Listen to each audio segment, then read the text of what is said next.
Mark Pope and the Kentucky Wildcats still have a lot of work to do before they start the season, but the Cats can have immediate success with this schedule.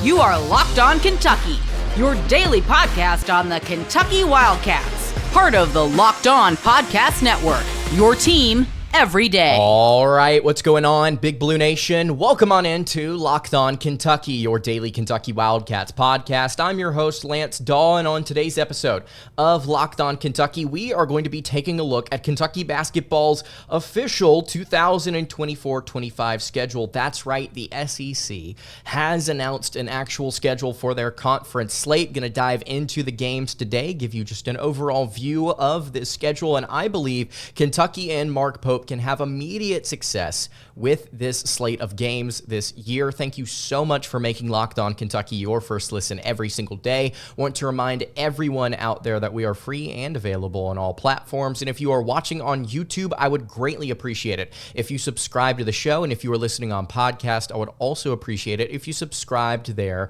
as well. Today's episode is brought to you by FanDuel. Now through September 22nd, FanDuel customers can bet $5 and get a 3-week free trial of NFL Sunday Ticket from YouTube and YouTube TV. Just visit FanDuel.com/lockedon to get started.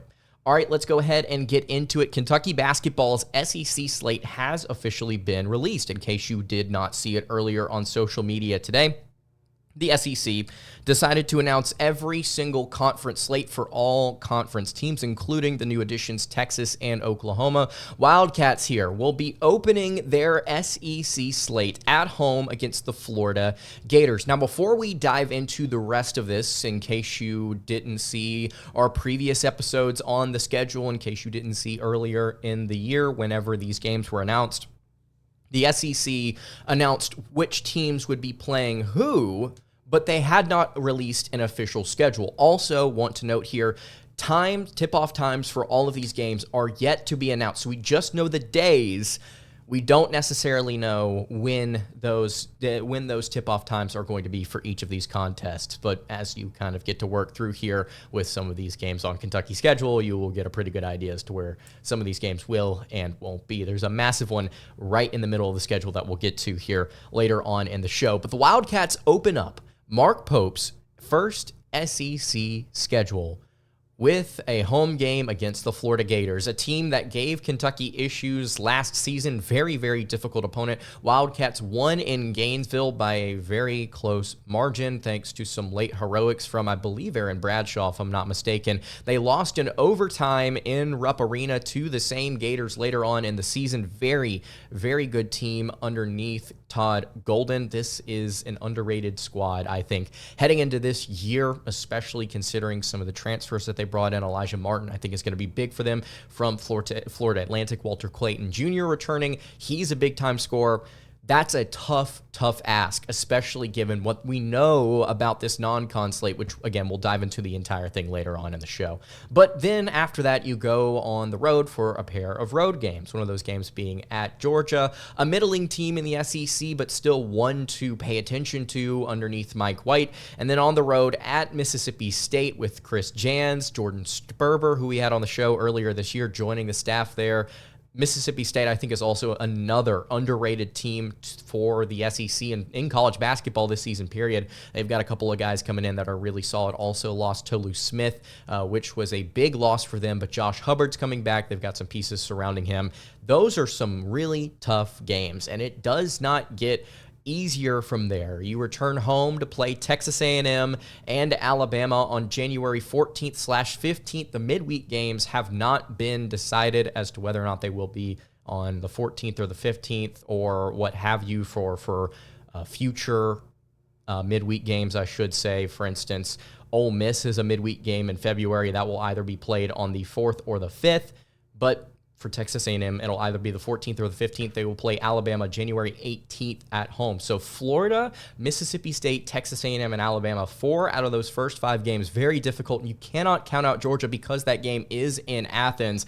This is a punch to the face right out of the gate for Mark Pope and company. It's rough, but I also believe at the same time, depending on how things go before this SEC slate, how things go in the non-con, you could find yourself humming a different tune, I should say. If you're building momentum, some of these teams, maybe they're not as good as we thought in the preseason. Maybe Florida's not as good. Maybe Mississippi State's not as good. Maybe Texas A&M is overrated, like I've been saying for forever now. Maybe Kentucky is able to kind of build some momentum. And as they get into the meat of their schedule, you get closer and closer to a massive contest. After Alabama, you go on the road to play Vanderbilt January 25th. Then you're on the road. You keep it in Tennessee against the Tennessee Volunteers on January 28th. Tough sledding before you have what should be the biggest game in all of college basketball, in my opinion. It should be the biggest regular season game that we're looking forward to. February 1st, Rupp Arena against the Arkansas Razorbacks and John Calipari. I really do hope that I have the opportunity to get to go to see this in person. I think it is going to be historic. Arkansas, very good with a collection of recruits that Calipari brought over from Kentucky, some transfers from the Wildcats, and then some transfers from elsewhere, specifically Janelle Davis, Jonas Adu, big-time pieces for them. That is going to be a tough game. Curious to see how the Rupp crowd responds to it. I think it's going to be awesome. I think it's going to be very fun. Those first games, essentially the first half of the schedule, you can include a road game to Ole Miss here, February 4th or 5th, you could break this in half. Florida, Mississippi State, Texas A&M, Bama, Tennessee, and Arkansas. I mean, those are some tough asks. If I'm looking here and I'm saying, what are the games right now that Kentucky would be favored in and confidently favored in? I would say Georgia. I would say Vandy. And I would probably say that's it. I think that Florida at home is going to be tough. I think that Mississippi State on the road is going to be difficult. A&M at home, for all the hype they're getting, and the fact that they tore up Kentucky last year, I think that's still tough, even though it is in Lexington. Alabama obviously is going to be difficult. Tennessee is going to be tough on the road. And then Ole Miss as well. It is not easy sledding, and it's not necessarily easier in the second half. But I think if you get past this first half of the schedule, things start to look differently for Mark Pope and company. Let's continue to break down the schedule here. We'll break it down even further in just a second, get to the back half of this SEC slate. Before I do that, though, I do want to tell you guys about our friends over at Ibotta. Ibotta is a free app that lets you earn cash back every single time you shop. You can earn hundreds of items from groceries to beauty supplies, even toys, so you can make sure you're beating inflation no matter what you're purchasing. The average Ibotta user earns $256 per year. That could cover the cost of an entire shopping trip, that flight that you've been eyeing, or maybe a fancy dinner that you've been craving. Other apps give you points that don't amount to much, but with Ibotta, you earn cash back that you can withdraw to your bank account, PayPal, or gift cards. Simply add offers in the app, upload your receipt, and voila, the money is yours. It's time you joined the over 50 million users who use Ibotta to earn cash back every time they shop. Right now, Ibotta is offering our listeners $5 for just trying Ibotta by using the code LOCKEDONCollege when you register. Just go to the App Store or Google Play Store and download the free Ibotta app to start earning cash back. And again, use code LOCKEDONCollege. That's IBOTTA in the Google Play or App Store, and use code LOCKEDONCollege. All right, continuing along here on the Tuesday edition of Locked On Kentucky, Lance Dawe hanging out here with you. I really appreciate you guys checking out the show today. If you have not subscribed to the YouTube channel or the podcast feed, I would appreciate it if you did so. And if you have any questions for the channel, you can hit me on Twitter at LockedOnUK. You can also find me in the YouTube comment section if you want to ask anything Kentucky basketball or football related. So let's continue to break down this SEC schedule, and then we'll put the entire thing together at the end of the show. So the first half of the SEC slate, I think, is tough. But I want to reiterate here. If the Wildcats are as good as I think that they can be, there's I think a high floor with Mark Pope and the Cats this year, given their personnel, given the style of play that Pope wants to execute. I think Kentucky's going to score. I think they're going to have one of the best offenses in the SEC, if not the country. So looking at this first half slate, it's a matter of whether or not you play good defense or the opposition just does not go ballistic on you on offense, which was a huge problem last year. It's not been a problem really underneath Mark Pope, but BYU's not had like phenomenal elite defense, but they've certainly not been awful, at least nowhere near as bad as Kentucky was last year. So looking at this first half of the slate, maybe you start to envision things differently when you think about what the other team is actually going to do in terms of efficiency and style of play. Is Florida offensively going to be able to keep up with Kentucky? I think there's a chance that they absolutely could. Teams like Georgia and Mississippi State, however, on the road, a little bit more offensively inept, I should say. I mean, neither of them are terrible, don't get me wrong, but Mississippi State for several years now has been one of the worst shooting teams in the conference. Georgia, not very exciting offensively either. So I understand both those games are on the road, but at the same time, they're still teams that are worse than you offensively. Those are two teams that if you lock in, you can really score a number on the road. Then you return against Texas A&M. Do I need to reiterate how I feel about the Aggies and their scoring? One of the worst three-point shooting teams in the nation for 2 years in a row now. The only thing that saved them is offensive rebounding and second chance points. If they are not able to execute on the glass, they will crumble. Hopefully you see something similar when they go to Rupp Arena on January 14th or 15th.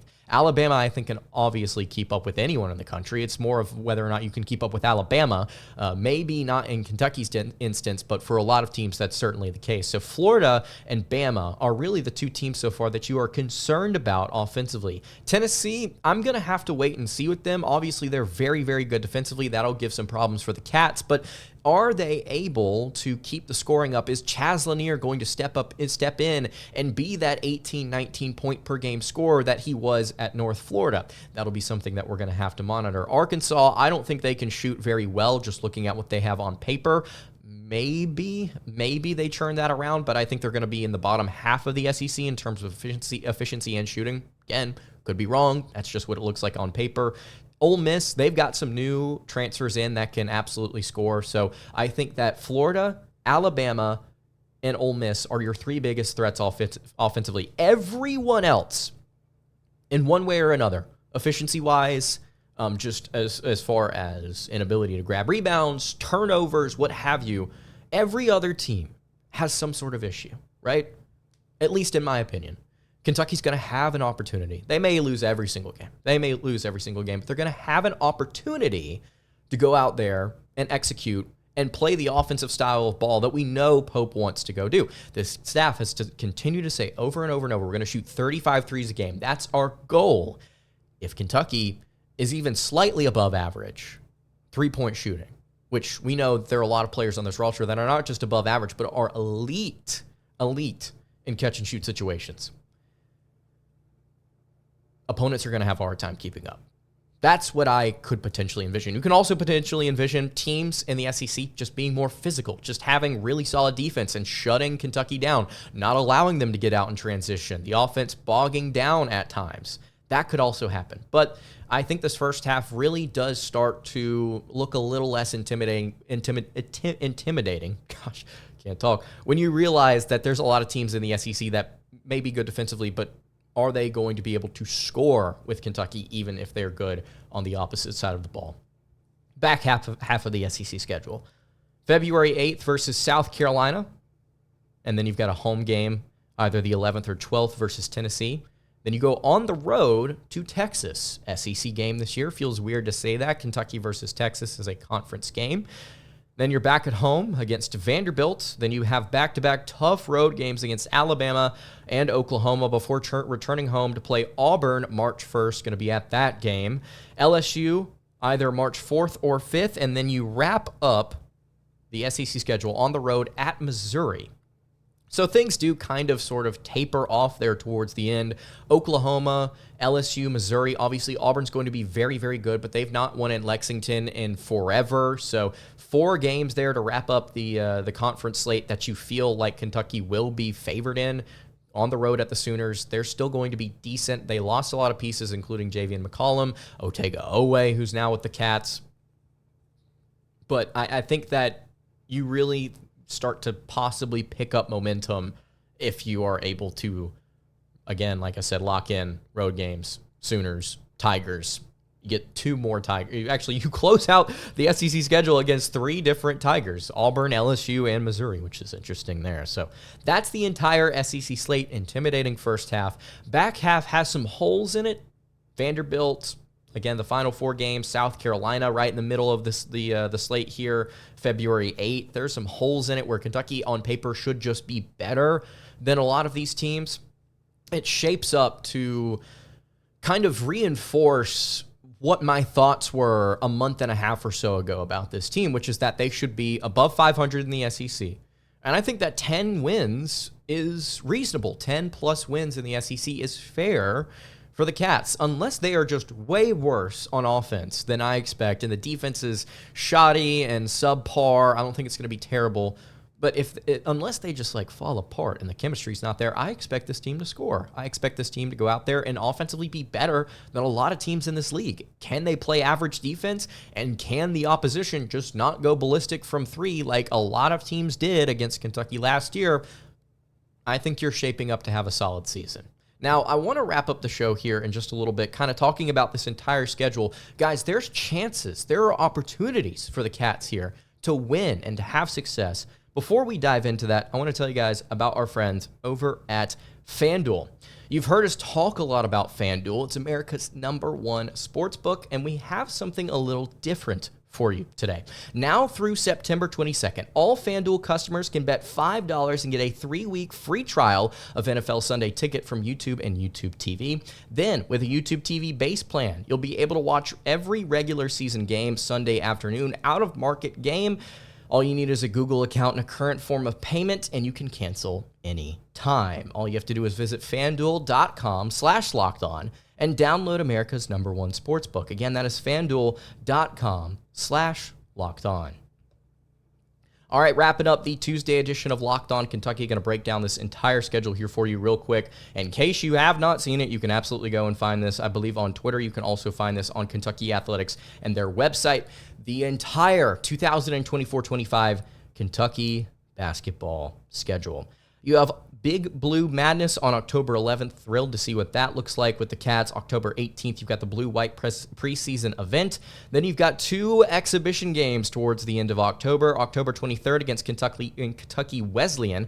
Exhibition game there before you play Minnesota State Mankato, who was 35-2 last year, Division II national champions. October 29th. 2 tough exhibition games to start things off here. Then you've got Wright State to open the official regular season before you play Bucknell at home. And then you go to the Champions Classic in Atlanta against the Duke Blue Devils. I expect to be at that game. Should be huge for Kentucky. One of the most pivotal games, I think, of this schedule. Going to be breaking down the most important games on the schedule here on a very soon episode of Locked On Kentucky. Make sure you stay tuned for that. Lipscomb on November 19th. Jackson State November 22nd out of the BBN Invitational Unity Series. Then you've got Western Kentucky University on November 26th, Georgia State November 29th, on the road for the SEC ACC Challenge against the Clemson Tigers. That one's going to be rough. Then you go to Seattle for the battle in Seattle against the Gonzaga Bulldogs, a team that has beaten Kentucky the last 2 straight seasons. Hopefully they don't make it 3 in a row.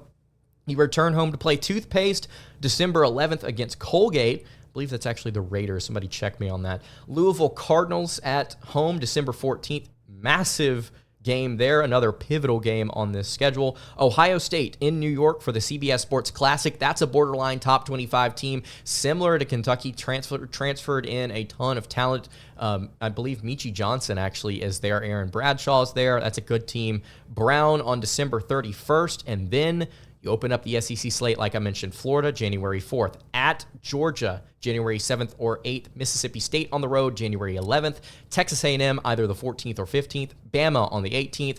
January 25th and 28th, road trips to Vanderbilt and Tennessee. Then February, open up against Arkansas, one of the biggest games of the year, if not the biggest. February 4th or 5th at Ole Miss. February 8th, South Carolina. Then you're at home again against Tennessee on the 11th or 12th. February 15th at Texas, February 18th or 19th at Vanderbilt. 2 road trips, February 22nd, 25th/26th against Alabama and Oklahoma. Then you come home for the final 3 games. March 1st, Auburn. March 4th or 5th, LSU.